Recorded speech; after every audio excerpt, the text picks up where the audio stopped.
예, 안녕하십니까. 카이스트의 이병태입니다. 저는 이제 이 사안을 보면서 참 대한민국에서 기업하는 분들이 얼마나 어렵게 사는가를 절감을 하고 국가의 행포가 어느 정도인가에 대해서 분노하면서 살고 있습니다. 저는 법률가는 아닌데 우선 이걸 좀 상기할 필요가 있는 것 같아요. 이 문제를 계속 제기했던 시민단체라고 하는 참여연대가 있었습니다. 그런 사회적 압력의 문제점을 잘 알고 있는 삼성은 금감원을 비롯한 회계 법인들로부터 다양한 의견을 청취해서 문제가 없다는 걸 받고 회계 처리를 했었습니다. 근데 정권이 바뀌고 그 참여연대 출신의 금감원장이 임명이 되면서 부정하게 비서대동하고 해외 출장 많이 갔다가 바로 낙마한 김기식 금감원장이 들어서면서 이 삼성 바이오 문제를 전 정부 하에 금감원이 했던 결정, 문제가 없다는 결정을 번복하고 재심의에 들어갔습니다.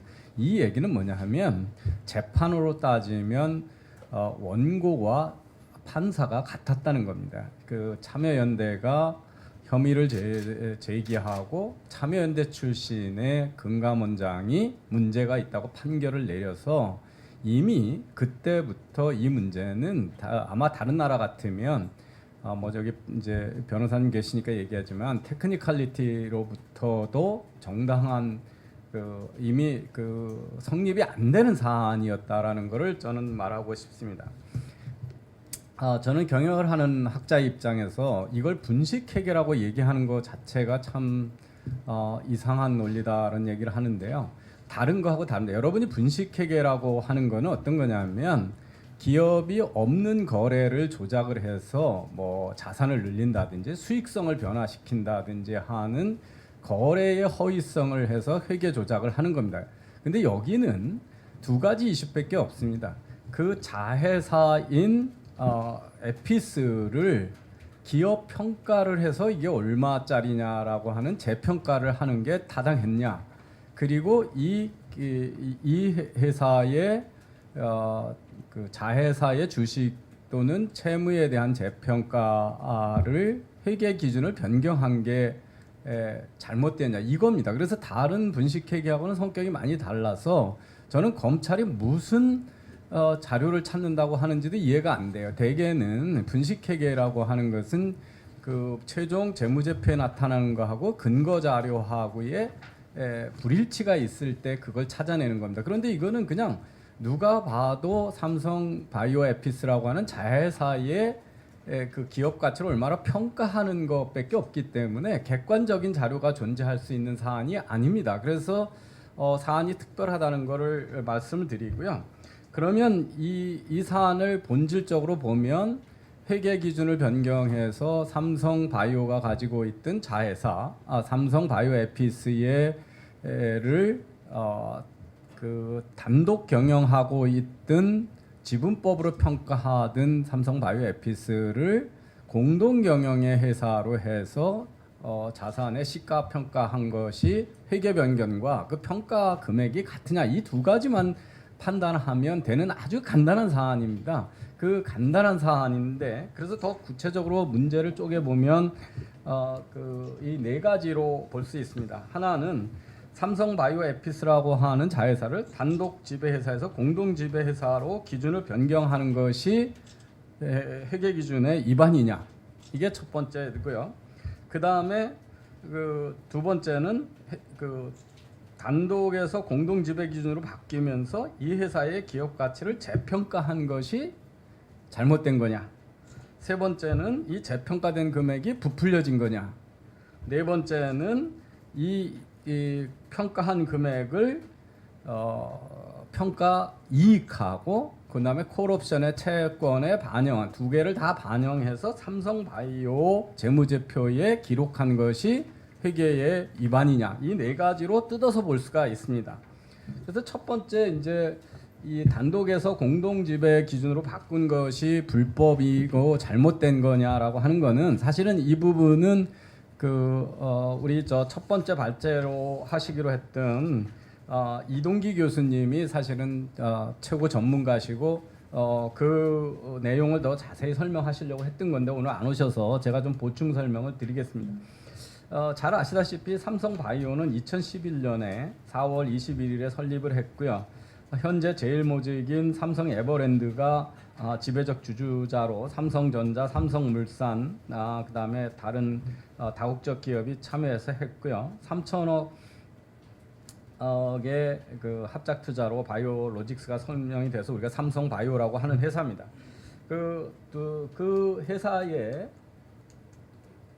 보시면 설립 당시에 바이오젠이라고 하는 원천 기술을 가진 회사하고 삼성바이오로직스가 합작을 해서 삼성바이오 에피스, 우리가 그냥 에피스라고 부르면 85대 15%로 합작 범위를 만든 겁니다. 그런데 이제 문제가 복잡해진 게 뭐냐 하면 이 설립해서 삼성바이오 에피스가 장사를 제대로 하면 일정 금액의 50% 마이너스 1주까지를 삼성바이오젠이 이 주식을 내놓으라고 할 수 있는 콜 옵션을 줬다는 겁니다. 그래서 근데 여기서 우리가 주의해야 될 게 뭐냐면 첫 번에 설립 시에 삼성바이오가 85% 지분을 가지고 있으니까 절대 지분을 가지고 있으니까 삼성 그룹이 가지고 있는 삼성바이오가 절대 지분을 가지고 있습니다. 그리고 이사 5명 중에 4명을 임명권을 갖고 있습니다. 그 다음에 대표이사 임명권도 삼성바이오가 가지고 있고요.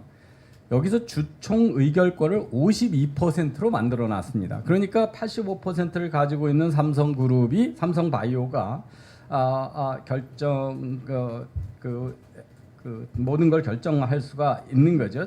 에피스에 대해서.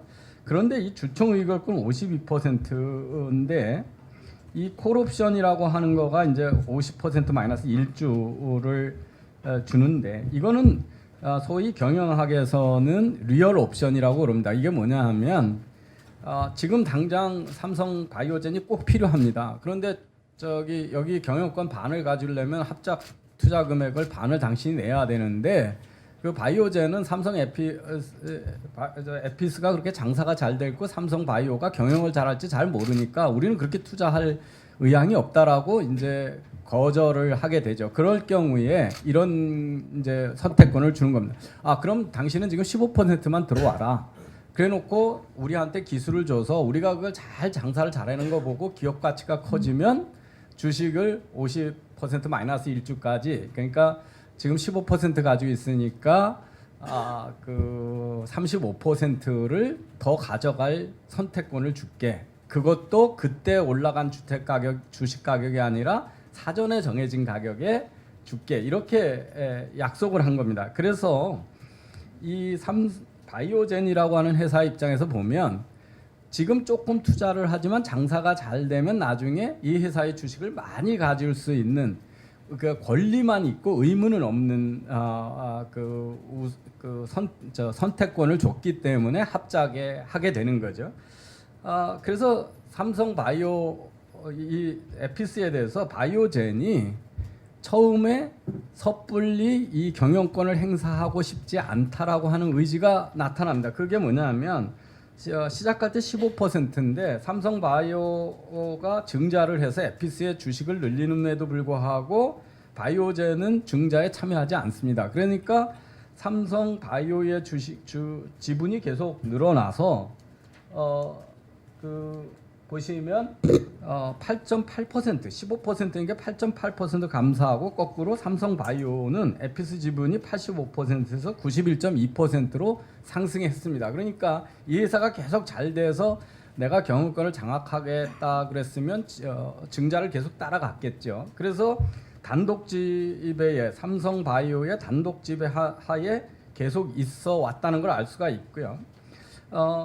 그 다음에 그것이 이 첫 번부터 공동 지배가 아니었다라고 하는 것은 우리만 있는 게 아니죠. 바이오젠은 미국에 상장돼 있는 회사이기 때문에 바이오젠 사업 보고서 2012년에 보면 삼성 에피스가 바이오젠의 단독 지배라고 하는 걸 공시하고 있습니다. 여기 보이시는 영문이 바로 그 바이오젠의 사업 보고서에 나오는 공시입니다. 여기 보면 삼성 이게 이제 삼성 바이오를 얘기하는 겁니다. 삼성은 경제적 성과에 가장 직접적이고 중요한 영향을 미칠 수 있는 활동을 지시할 수 있는 계약성의 권리, 힘을 보유하고 있다. 그래서 삼성 바이오가 에피스를 단독 지배하고 있다는 것을 미국 증시에 이미 공시를 했던 사실입니다.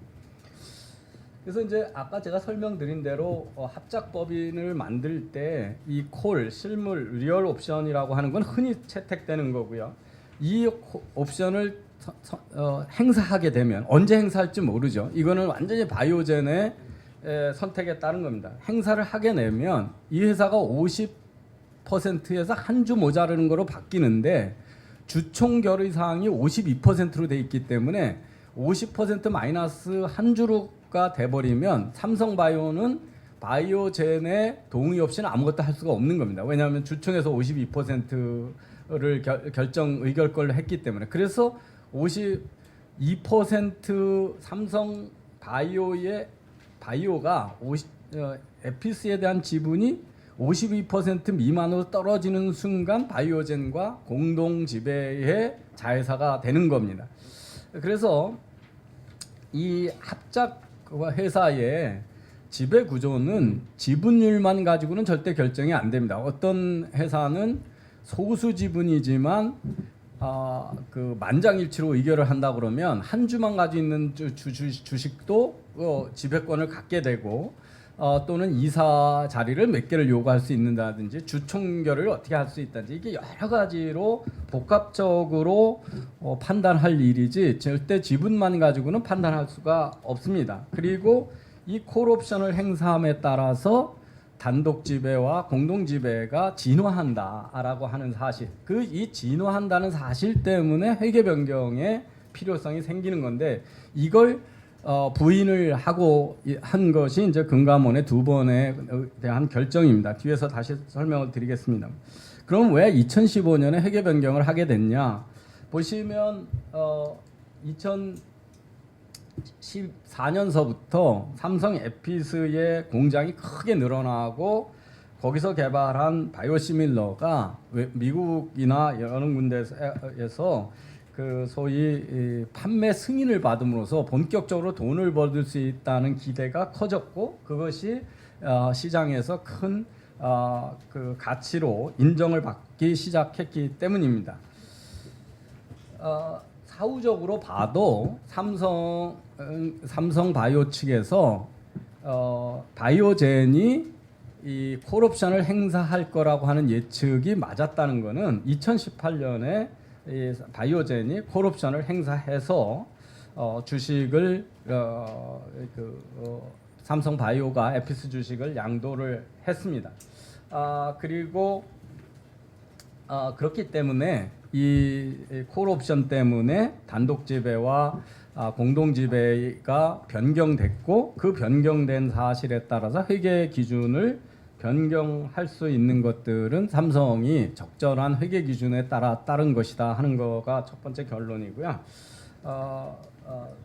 그래서 첫 번째 질문에 대한 대답은 이걸 가지고 문제를 삼는 게 이상한 이야기다라는 거고요. 두 번째는 이제 그럼 삼성바이오가 에피스의 기업 가치 재평가를 하는 건데 이 재평가에서 시장으로 삼성바이오 에피스가 회계 기준 위반인가라는 걸 한번 볼 수가 있습니다.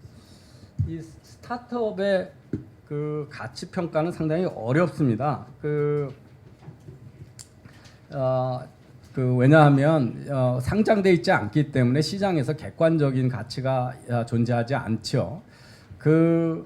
얼마 전에 우버라는 회사가 상장이 됐습니다. 상장되기 전에 기대는 한 140조가 되는 기업이 될 거다 이렇게 기대를 했는데 막상 상장했을 때 80조 기업으로 상장을 했고요.